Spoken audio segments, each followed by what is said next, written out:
آیا مباہلہ عظمت اہل بیت کا ایک ایسا منہ بولتا ہوا ثبوت ہے کہ جس کی مثال ملنا مشکل ہے۔ اے اللہ، اگر ہم صحیح ہیں تو ہماری حفاظت کر، اور اگر یہ غلط ہیں یعنی مقابل فریق تو ان پر لعنت نازل فرما، یعنی ان کو نیست و نابود کر۔ عیسیٰ علیہ السلام کو نہ تو شہید کیا گیا اور نہ ہی انہیں سولی دیا گیا، بلکہ ان کا ایک ملتا جلتا ہم شکل انسان جو تھا اس کے ساتھ یہ سارے معاملات ہوئے۔ کیسا خدا تھا جو سولی بھی چڑھ گیا اور قتل بھی ہو گیا؟ اللہ حلول کر گیا حضرت عیسیٰ علیہ السلام کے اندر۔ اللہ وحدہ لا شریک جو ہے نا، اس کا کوئی جو لازمی جز ہے وہ حضرت عیسیٰ علیہ السلام میں آیا ہوا ہے۔ روئے زمین پر یہودیت کا اور عیسائیت کا خاتمہ ہو جاتا۔ میں جو دعا کروں بس تم نے آمین کہنا ہے۔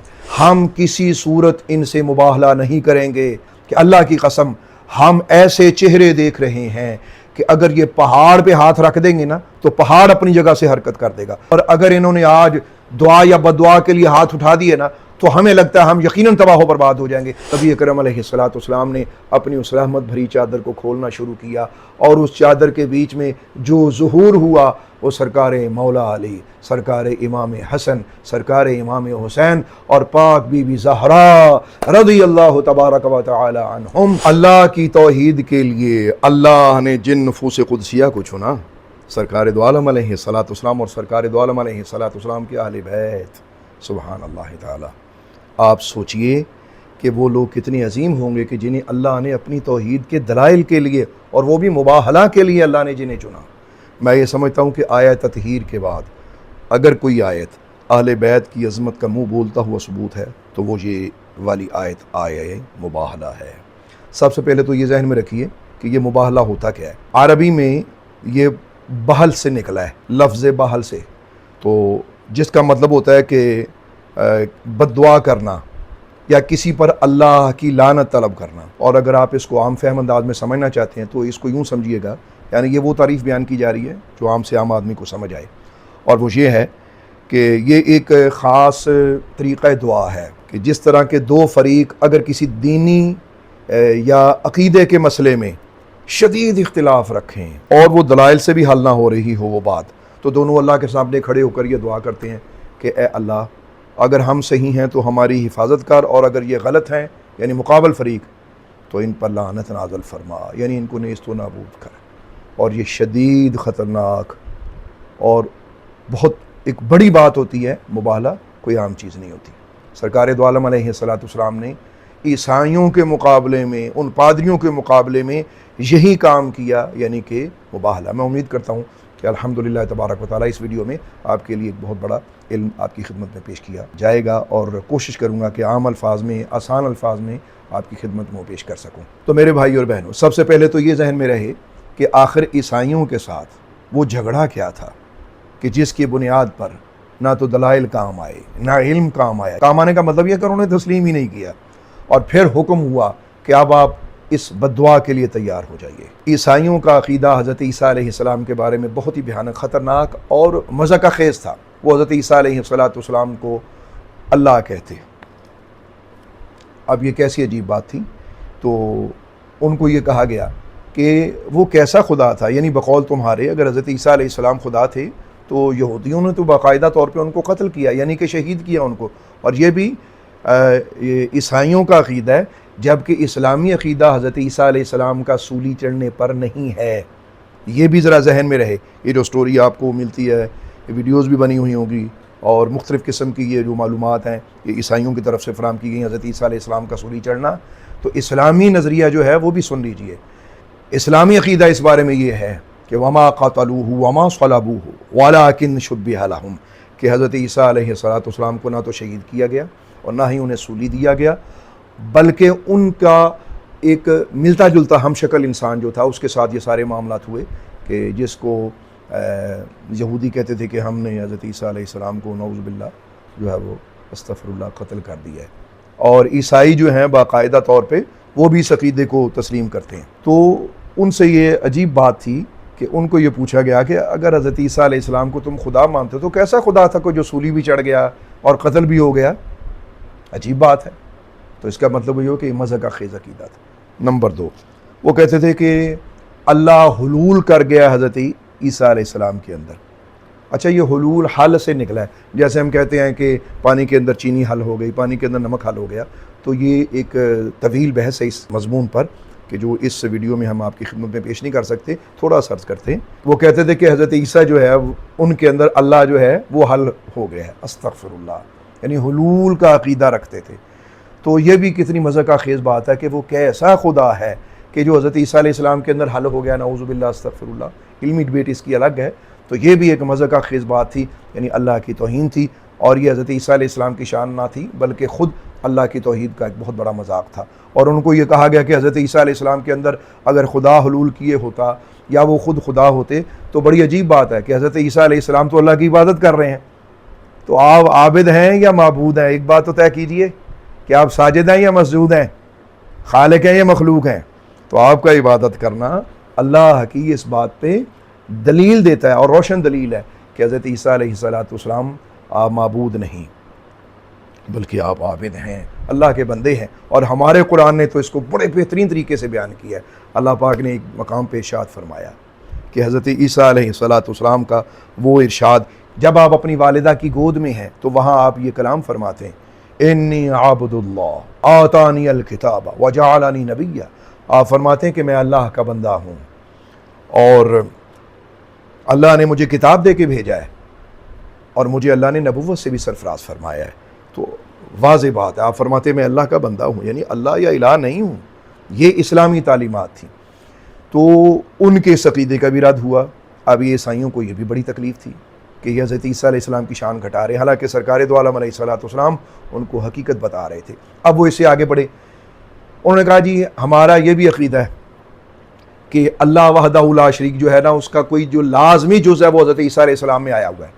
اب یہ اس سے بھی بڑی مزہ کا خیز بات ہے، یعنی عقل کے خلاف ہے، اس لیے کہ جو اہل علم ہے وہ جانتے ہیں کہ اگر لازمی صفت کسی وجود سے نکال لی جائے تو اس لازمی صفت کے نکالنے کے بعد اس چیز کا وجود قائم نہیں رہتا۔ اس کی مختلف مثالیں موجود ہیں، اہل علم جانتے ہیں۔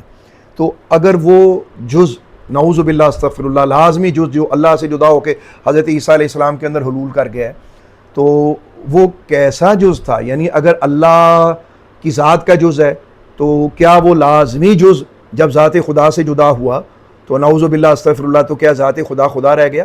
یعنی اللہ کا وجود قائم رہ گیا؟ یہ کیسی مزہ کا خیز بات ہے، اور یہ دیوانے اور کسی مجنوں کو سنانے والی کہانی ہے یہ، استغفر اللہ۔ تو ان کی اس بات کو بھی ان کو بتایا گیا کہ یہ بھی خالصتاً اللہ کی توحید کا مذاق ہے۔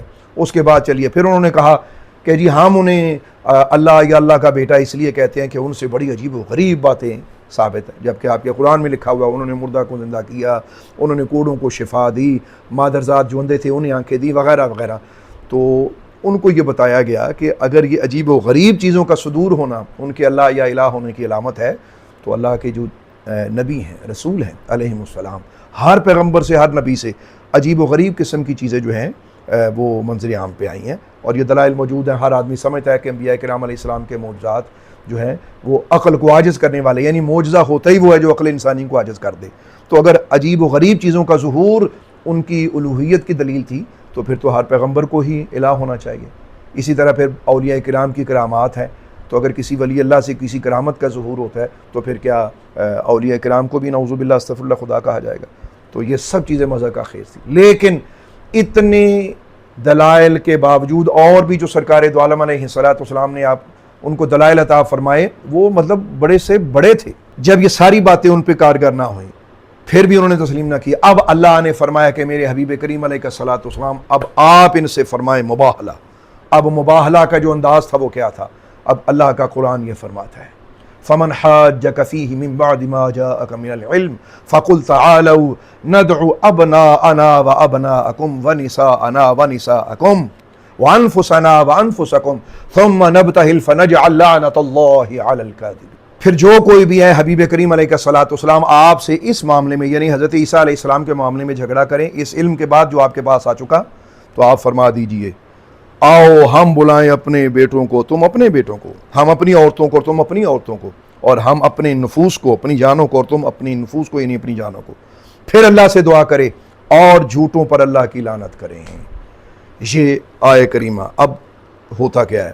نبی اکرم علیہ السلام نے وقت طے کیا، وادی نجران میں عیسائی اپنے بڑے بڑے پادریوں کے ساتھ اکٹھے ہوتے ہیں کہ آج فیصلہ ہو کے رہے گا، آج تو ہم نے محمد عربی کو نعوذ باللہ استغفر اللہ اپنے الفاظ سے جو بددعا کرنی بقول ان کے، تو ہم ان کو آج شکست دے دیں گے، حالانکہ ان کو پتہ تھا کہ یہ ہونے والا نہیں ہے، وہ ابھی آپ کو پتہ لگے گا۔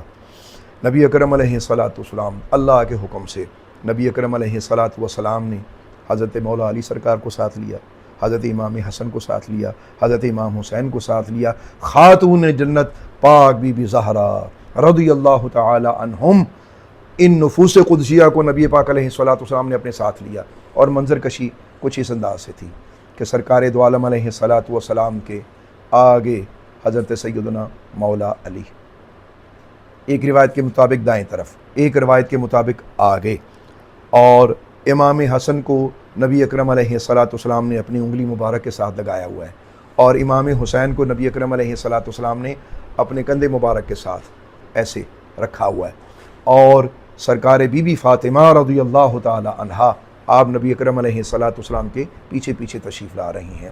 اللہ اکبر۔ بعض کتابوں میں اس سے مختلف منظر کشی وہ بھی موجود ہے۔ اب سوچئے، جب یہ نفوس قدسیہ آتے ہوئے دیکھے تو نجران کے پادریوں نے جو الفاظ بولے وہ سننے کے قابل ہیں۔ انہوں نے کہا کہ ہم کسی صورت ان سے مباہلہ نہیں کریں گے۔ ان کے شور پہ ان کے لوگوں نے پوچھا کہ پہلے تو تم بڑا شور مچاتے تھے کہ ہم یہ کر دیں گے وہ کر دیں گے، اب تمہیں کیا ہوا؟ تو ان پادریوں نے جو الفاظ بولے وہ سننے کے قابل ہے۔ انہوں نے کہا کہ اللہ کی قسم ہم ایسے چہرے دیکھ رہے ہیں کہ اگر یہ پہاڑ پہ ہاتھ رکھ دیں گے نا تو پہاڑ اپنی جگہ سے حرکت کر دے گا، پہاڑ اپنی جگہ چھوڑ دے گا، اور اگر انہوں نے آج دعا یا بددعا کے لیے ہاتھ اٹھا دیے نا تو ہمیں لگتا ہے ہم یقیناً تباہ و برباد ہو جائیں گے، لہٰذا کسی صورت ہم ان سے مباہلہ کرنے والے نہیں ہیں، ہم وڈرا کریں گے۔ یہ انہوں نے حرکت کی۔ سرکار دو عالم علیہ الصلاۃ والسلام کی جو آمد مبارک ہوتی ہے وہ ایک کتاب کے مطابق وہ یوں ہوتی ہے کہ نبی اکرم علیہ الصلاۃ والسلام کے وجود مقدس پر ایک سیاہ رنگ کی چادر ہے، اور اللہ کے حبیب پاک علیہ الصلاۃ والسلام نے اس کے بیچ میں ان کو چھپایا ہوا، اور اللہ کے حبیب آپ اس وادی سے تشریف لا رہے ہیں، اور سرکار دو عالم کو دور سے انہوں نے دیکھا تو نبی اکرم علیہ الصلاۃ والسلام نے اپنی اس رحمت بھری چادر کو کھولنا شروع کیا، اور اس چادر کے بیچ میں جو ظہور ہوا وہ سرکار مولا علی، سرکار امام حسن، سرکار امام حسین اور پاک بی بی زہرا رضی اللہ تبارک و تعالی عنہم، یہ یوں پنجتن، جنہیں پنجتن کہا جاتا ہے، پنجتن پاک، ان کے چہروں کے نور کو جب دیکھا تو پادریوں نے شور مچایا کہ ان کے چہروں کا نور بتاتا ہے کہ اللہ کی تائید ان کے ساتھ ہے، اللہ کی نصرت ان کے ساتھ ہے، ہم کبھی بھی ان کے ساتھ یہ جنگ مباہلہ جیت نہیں سکتے۔ نبی اکرم علیہ الصلاۃ والسلام کے ساتھ پھر انہوں نے وہ جزیہ وغیرہ دے کے اپنی جان چھڑائی، یہ ایک الگ تفصیل ابھی اس آیت میں موجود ہے۔ بہت سے سوال جواب بھی ہیں، اگر کیے جائیں تو یہ ویڈیو بہت زیادہ طویل ہو جائے گی۔ یہاں جو سننے کی اور سمجھنے والی بات ہے، ایک یہ بھی اہم پوائنٹ ہے کہ نبی اکرم علیہ الصلاۃ والسلام نے اپنے اہل بیت کو یہاں لیا۔ اللہ کی توحید کے لیے جن لوگوں کو سرکار دو عالم نے چنا، سرکار مولا علی، پاک بی بی زہرا، امام حسن و حسین، اللہ اکبر، سبحان اللہ تعالی، کیا ہی مقام و مرتبہ ہے ان نفوس قدسیہ کا کہ جنہیں نبی اکرم علیہ الصلاۃ والسلام نے، جنہیں اللہ کی توحید کے لیے سرکار دو عالم علیہ الصلاۃ والسلام نے عیسائیوں کے سامنے پیش کرنا تھا۔ یہ نفوس کس قدر پاکیزہ ہیں اور کس قدر ان کا مقام و مرتبہ ہے۔ اور سرکار دو عالم علیہ الصلاۃ والسلام سے بعد میں پوچھا گیا کہ یا رسول اللہ اگر یہ مباہلہ ہو جاتا تو کیا ہوتا؟ تو نبی اکرم علیہ الصلاۃ والسلام نے ارشاد فرمایا اگر یہ مباہلہ ہو جاتا تو میں نے اپنے بچوں کو، اپنے اہل خانہ کو، مولا علی کو، پاک بی بی کو، امام حسن حسین کو یہ میں نے کہہ دیا تھا، میں نے فرما دیا تھا کہ میں جو دعا کروں بس تم نے آمین کہنا ہے۔ فرمایا اس کے نتیجے میں اللہ کی عزت کی قسم جس کے قبضہ قدرت میں محمد عربی کی جان ہے، اگر یہ مباہلہ ہو جاتا تو روئے زمین سے یہودیوں اور عیسائیوں کا خاتمہ ہو جاتا، وہ وادی آگ سے بھر جاتی، روئے زمین پر یہودیت کا اور عیسائیت کا خاتمہ ہو جاتا۔ اللہ اکبر۔ آیا مباہلہ عظمت اہل بیت کا ایک ایسا منہ بولتا ہوا ثبوت ہے کہ جس کی مثال ملنا مشکل ہے۔ میں امید کرتا ہوں کہ اس آیہ کریمہ کو ہم نے توجہ سے سنا ہوگا، اور اس کے اندر جو چند مسائل ہیں اللہ کی توحید کے وہ آپ کی خدمت میں پیش کیے گئے، اور ان نفوس قدسیہ کا ذکر کیا گیا۔